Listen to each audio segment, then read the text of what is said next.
तो दोस्तों, आपका फिर एक बार हमारे चैनल पर स्वागत है।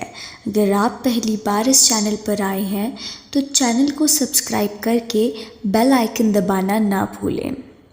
अनुष्का ने अपने बेडरूम के आधे खुले दरवाजे को देखा और अपने पति आदित्य को जगाने की कोशिश की, जो उसके बगल में बिस्तर के बाईं ओर सो रहा था। आधी रात हो चुकी थी और वो शोर से जाग गई थी। वो चौंक गई क्योंकि वे अपने ड्यूप्लेक्स घर में अकेले थे। उसने आदित्य और फिर दरवाजे पर देखा। कमरे के अंदर और बेडरूम के बाहर अंधेरा था, इसलिए देखना मुश्किल था। वो डर गई थी क्योंकि एक दिन पहले मिसेस सिन्हा ने उसे सेक्टर 10 फरीदाबाद के एक घर में चोरी के बारे में बताया था। अगर आप इस चैनल पर नए हैं तो हमारे चैनल को ज़रूर सब्सक्राइब करें, क्योंकि हम हर हफ्ते नई डरावनी कहानी लाते रहते हैं। और बेल आइकॉन भी दबा दें ताकि हमारे नए वीडियोस आप तक पहुंच सकें। तो आज की कहानी शुरू करते हैं।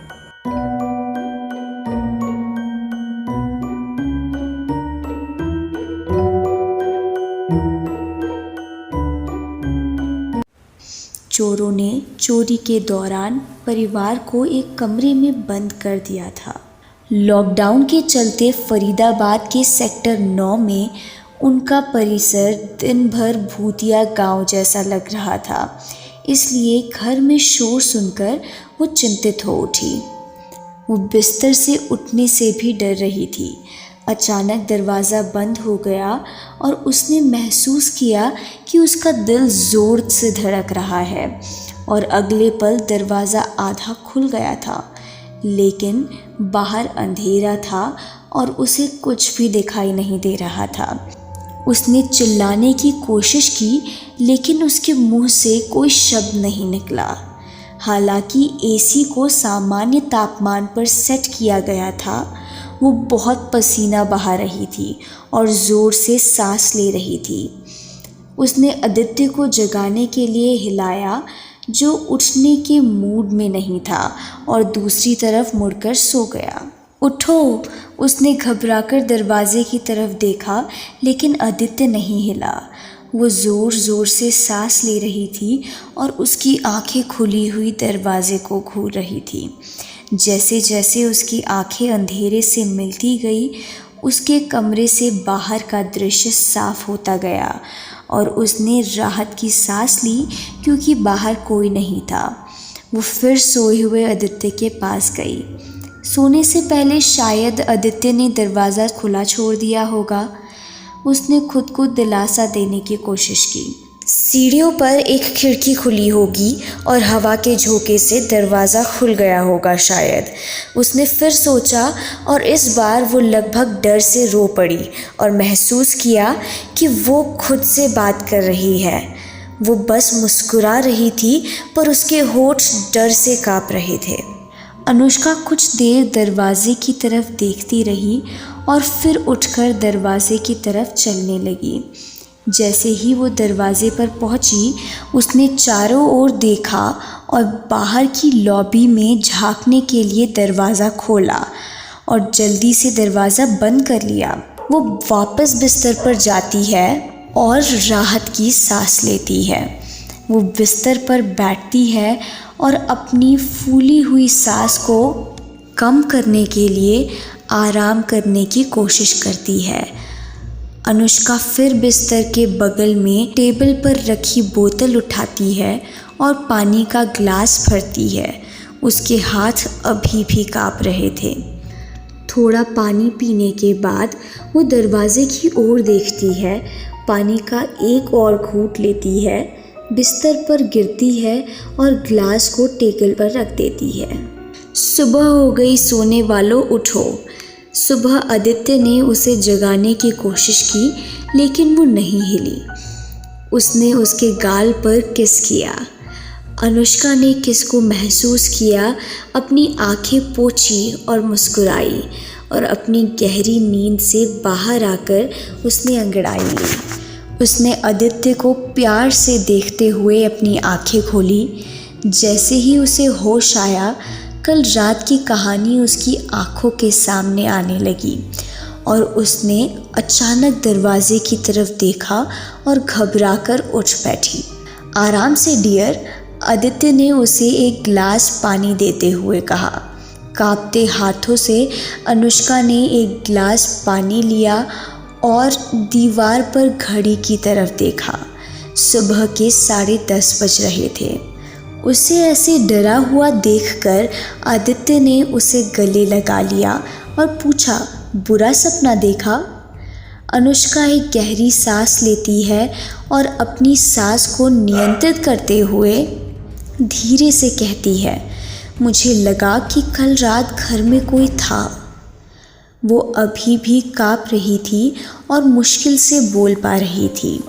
फिर उसने पूरी कहानी सुनाई और आदित्य को बेचैनी होने लगी।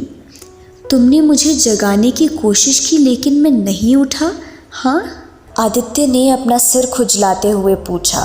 ऐसा कुछ फिर हुआ और अगर मैं नहीं उठा तो तुम मुझे बिना किसी झिझक के एक थप्पड़ लगाकर जगा देना। तुम्हें अकेले सामना करने की ज़रूरत नहीं है, ठीक है? उसने अनुष्का को दिलासा देते हुए कहा, जो अब बेहतर महसूस कर रही थी। आदित्य ने कहा, कल रात जब मैं वॉशरूम जाने के लिए उठा तो मैंने दरवाज़ा खुला छोड़ दिया होगा।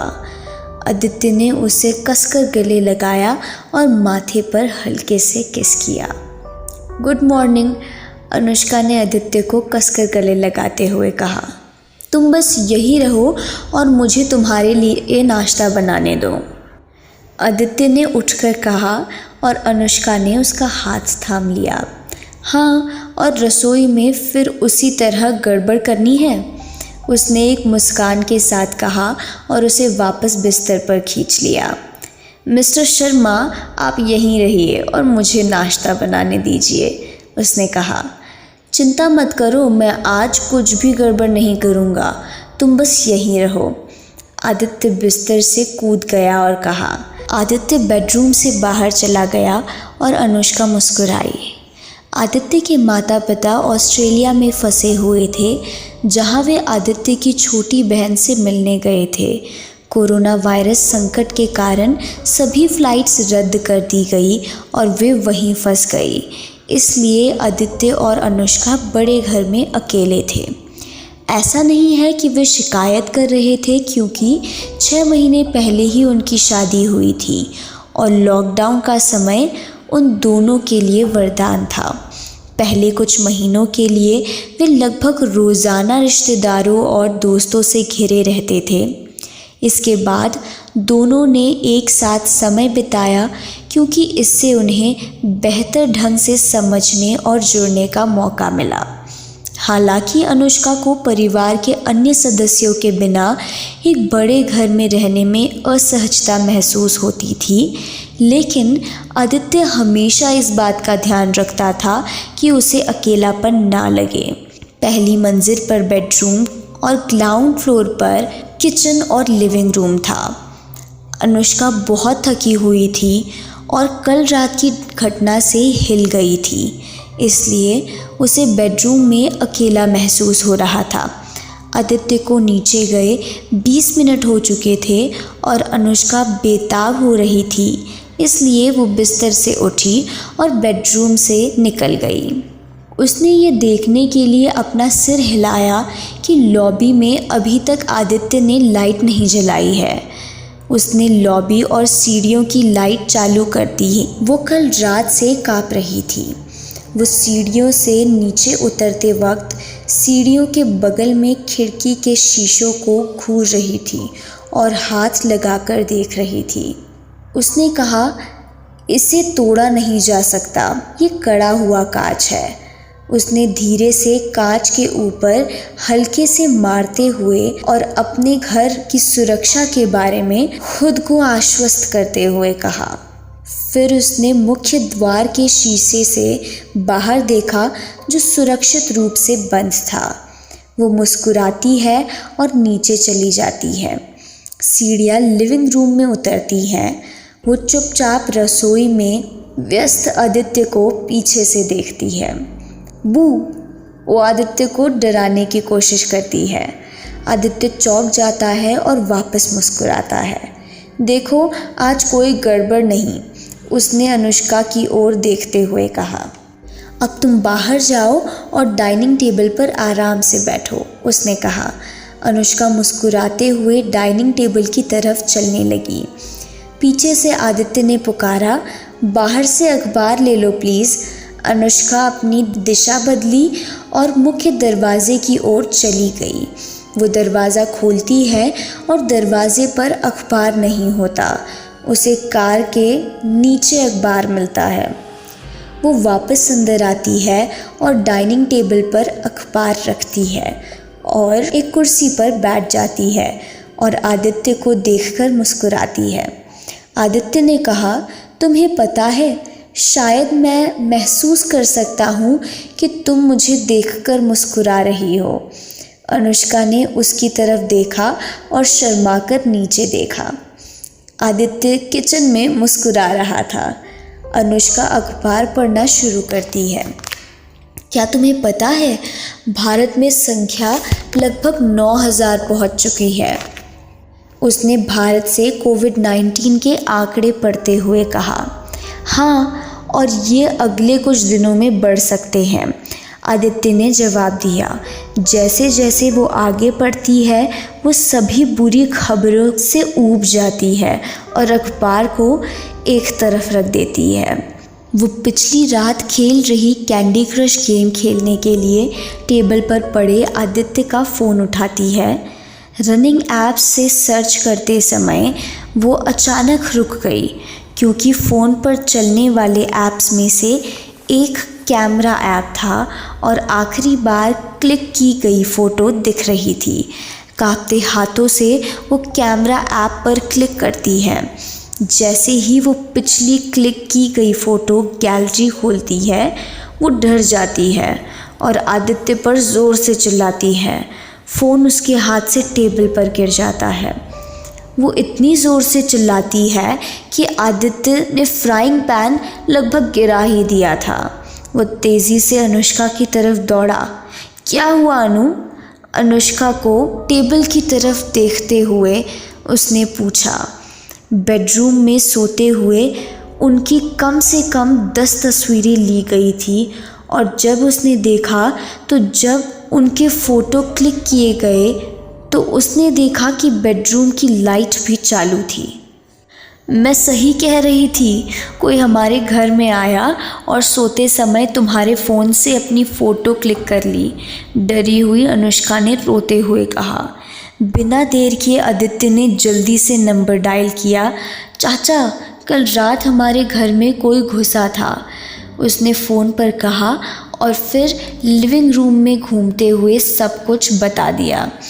अनुष्का वहीं बैठी आदित्य को देख रही थी। वो सही थी कि कल रात किसी ने उनके घर में घुसकर आदित्य के फ़ोन से उनकी तस्वीरें क्लिक की जब वो सो रहे थे। डरो मत, धीरज रखो, वो अपनी टीम के साथ आ रहे हैं, आदित्य ने अनुष्का की ओर मुड़ते हुए कहा।